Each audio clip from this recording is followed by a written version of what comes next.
Malaysia niya basta inaani ang edad sa mga manok from hatching siya mag 2 months, no?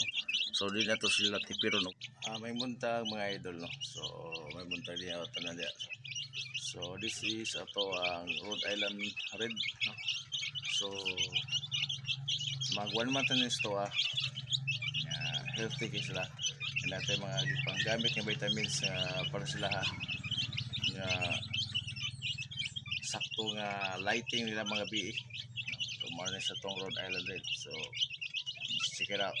Manok nga feeds ang ginakaon, no, which is not healthy magyud ang itlog, no. So gusto na to nga pure organic siya, no. Ato siya pagkaon og mga organic nga mga pagkaon ng manok, tapos regular nga nalan ay laki para ang itlog nga produce nila is fertile egg, no. Lambi siya itlog. Mga siya mga manok nga sa gawas like America, Australia nga mga brown eggs sila dito. Wala kay sila dito nagkuan og mga white eggs, no. Mas prefer nila dito ang mga organic. May ang pabahay. Dat kulungan siya sa ero sa una. So kung ano sa himong ilahang kurong. So muna ito sa update ito ang Rhode Island Red. So muna siya. So wala pa sa lay 1 month gikan pagpusa. Muna siya healthy kayo.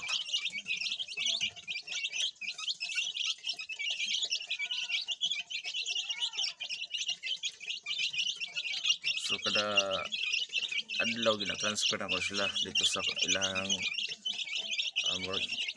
breeding box nila. Kaya dito na isuga, so diri kun open siya.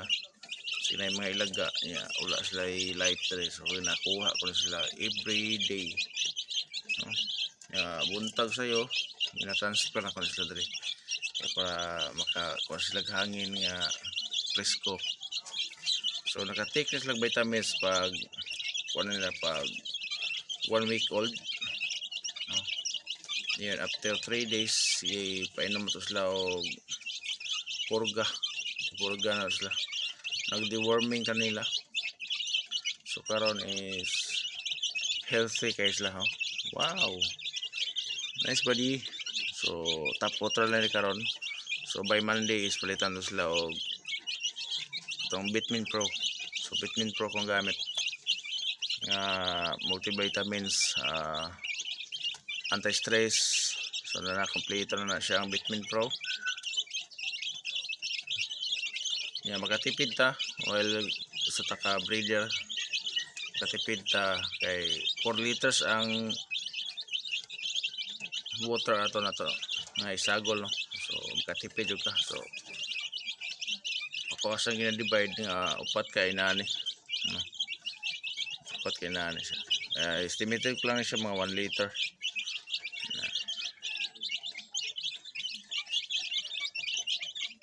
So hopefully mag 6 months na sila po na makaproduce na sila itlog, no? So ito ang goal is mag-produce ta og from backyard to table nga fresh egg, no? So actually himo na to is itlog nga fertile egg siya, no? Para lami siya kanon, no?